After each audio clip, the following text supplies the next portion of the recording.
चीन की जो फौज है वो अवामी जमहूरियत चीन की फौज नहीं है, वो कम्युनिस्ट पार्टी ऑफ चाइना की फौज है। थोड़ा बताइएगा चाइनीज मुआशरा कैसा है? डिसिप्लिन उनकी पहली खूबी है कि पूरी चीनी कौम जो है वो नज़्म ज़ब्त के साथ रहती है। चीनी मुआशरे में जिनसी बेरारवी भी देखी है आपने? नाइट क्लब्स हैं, वहाँ पे बार्स हैं, लेकिन बेहयाई और इसके दरमियान एक जो बारीक लाइन है उसको वो समझते हैं। आपने चाइनीज मुआशरे को देखा, क्या देखा आपने? आपको क्या लगता है कि यार ये बड़े यूनिक लोग हैं, बड़ी कमाल लोग हैं? थोड़ा बताइएगा चाइनीज मुआशरा कैसा है? डिसिप्लिन उनकी पहली खूबी है कि पूरी चीनी कौम जो है वो नज़्म ज़ब्त के साथ रहती है। रियासत की तरफ से आए हुए हुक्म को वो अपने लिए आप ये कह लें कि इबादत का दर्जा देते हैं। जब अच्छा। भी रियासत की तरफ से कुछ कह दिया गया कि आपने ये करना है तो उन्होंने वही काम करना है। तो अपनी सेहत के हवाले से बहुत कॉन्शियस हैं। सुबह पार्क्स आपको वॉक करने वालों से, एक्सरसाइज करने वालों से भरे हुए मिलते हैं। अच्छा। इसी तरह शाम को जब काम ख़त्म होता है तो वर्क प्लेसेस पे ही वो एक छोटी सी एक्सरसाइज करते हैं। हम जब नए जाते हैं तो हम समझते हैं ये डांस कर रहे हैं या कुछ इस तरह की, नहीं, वो एक छोटी सी एक एक्सरसाइज है 30 मिनट की, वो करके फिर अपने घर की तरफ हो जाते हैं फ्रेश होके।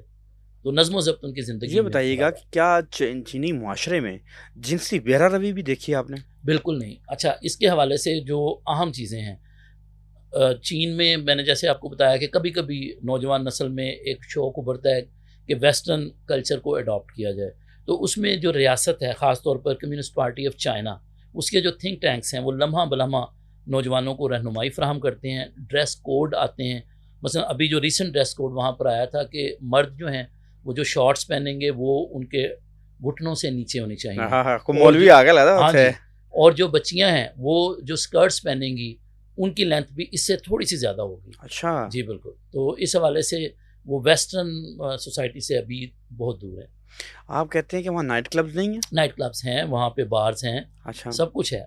लेकिन बेहयाई और इसके दरमियान एक जो बारीक लाइन है उसको वो समझते हैं। वहाँ मौजूद है। जी, बिल्कुल। आप कहते हैं कि वहाँ जो कम्युनिस्ट पार्टी है वो लोगों की ज़िंदगियों तक में असरअंदाज हो रही है।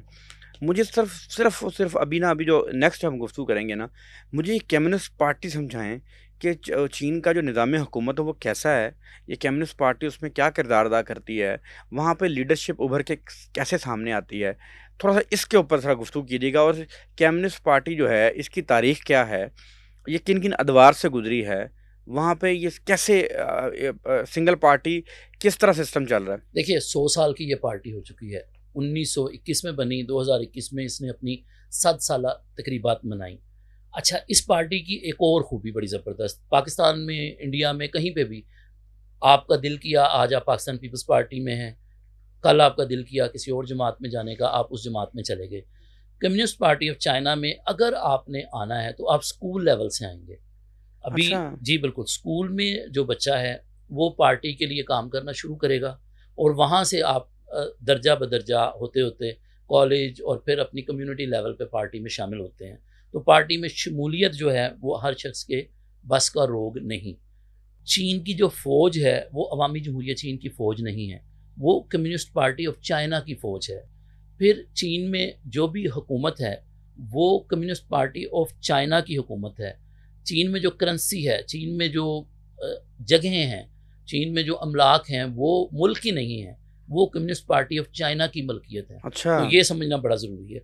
एक तो पार्टी में आप बचपन से शामिल होंगे। प्रेसिडेंट शी जिनपिंग जो हैं, ये बचपन में पार्टी में इनरोल हुए और पार्टी में इनको आगे लाने के लिए इन्हें 7 साल के लिए, जब ये कॉलेज में थे, गाँव में भेज दिया गया। सुबह पढ़ते थे, सेकंड टाइम में किसानों के साथ काम करते थे और रात में मिट्टी के एक थड़े के ऊपर सोया करते थे। 7 साल जब उन्होंने वो आजमाइश पूरी की तो फिर उसके बाद उसी सूबे में उन्हें पार्टी का सेक्रेटरी बनाया गया। तो इससे आप अंदाज़ा लगा लीजिए कि ट्रेनिंग जो है पार्टी की एक वर्कर के लिए कितनी ज़रूरी है। ओह हो! ये जो चाइनीज़ बच्चे जाते हैं पॉलिटिकल पार्टीज़ में, इनके वालिदैन भेजते हैं या इनका अपना डिसीजन होता है? नहीं, ये बच्चों का जो एप्टीट्यूड है उसके मुताबिक पार्टी की जो क़यादत है स्कूल की वो उन्हें सेलेक्ट करती है और यकीनन वालिदैन भी। यानी आप कहते हैं जो अभी चाइनीज़ के जो सदर हैं, उनको बाकायदा उन्होंने 7 साल के लिए किसी और सूबे में भेजा। अब वहाँ पे वो मट्टी पे सोते रहे, ऐसे किसानों के साथ काम करते रहे, 7 साल तक वो एक ज़ेरे तरबियत रहे। उसके बाद उनको एक रिफ़ाइन करके उनको आला ओहदे पे लाया गया, फिर आगे एक मामला चला। जी, बिल्कुल, वहाँ से भी वो एक पार्टी सेक्रेटरी बने अपने इलाके के और उसके बाद फिर होते, होते, होते चीन के आप सदर के ओहदे तक पहुँचे। पूरा एक ग्रेजुअल प्रोसेस है और हर रुकन को ऐसा ही करना पड़ता है। अच्छा, अब ये जो पार्टी है इसके अरकान की तादाद, इसको दुनिया की पहले तो नंबर 1 पार्टी थी, पिछले साल एक और पार्टी ने इसको रिप्लेस किया है अभी, तो मेंबरशिप बहुत ज़्यादा सख्त है। अच्छा, जो चीन का रियासती निज़ाम है वो बुनियादी तौर पे 2 मुकन्नना के इदारों पे चलता है। एक को हम कहते हैं एनपीसी, नेशनल पीपल्स कांग्रेस। ये वो इदारा है, इसमें तकरीबन 3000 के करीब लोग इसके रुकन होते हैं जो पूरे चीन से अच्छा। इलेक्ट होके पहुँचते हैं। लोग कहते हैं चीन में इलेक्शन नहीं होता, बाकायदा इलेक्शन होता है। ये 3000 अरकान पहुँचते हैं। फिर इसी तरह एक इनकी मुशावरती कौंसिल है जिसे चीनी अवामी सियासी मुशावरती कॉन्फ्रेंस कहा जाता है। इसके मंदूबीन जो हैं वो भी 3500 के करीब हैं। ये भी पूरे चीन से सिलेक्ट होके आते हैं। अब जो एनपीसी के अरकान हैं वो कम्युनिस्ट पार्टी ऑफ चाइना के लोग होते हैं, लेकिन जो मुशावरती कॉन्फ्रेंस है उसमें चीन की तमाम सियासी जमातों के लोग होते हैं, उसमें साइंटिस्ट होते हैं, उसमें मीडिया के लोग होते हैं, उसमें आर्टिस्ट, इवन जैकी चैन उसके मेंबर थे, उसमें आपके खिलाड़ी उसके मेंबर होते हैं। हर शोबे के माहिरीन उस कॉन्फ्रेंस का हिस्सा होते हैं। और ये जो दोनों चीन के बड़े इदारे हैं, साल में सिर्फ एक दफ़ा इनका इजलास होता है। हम देखते हैं कौमी असम्बली का इजलास सारा साल चलता है, लेकिन वहाँ पे ये इजलास मार्च के माह में सिर्फ 5 दिन के लिए मुनक्किद होता है। उसमें पूरे साल की पॉलिसीज़ बनाई जाती हैं और गुज़श्ता साल का रिव्यू किया जाता है और पूरे साल के लिए फिर आगे चल पड़ता है।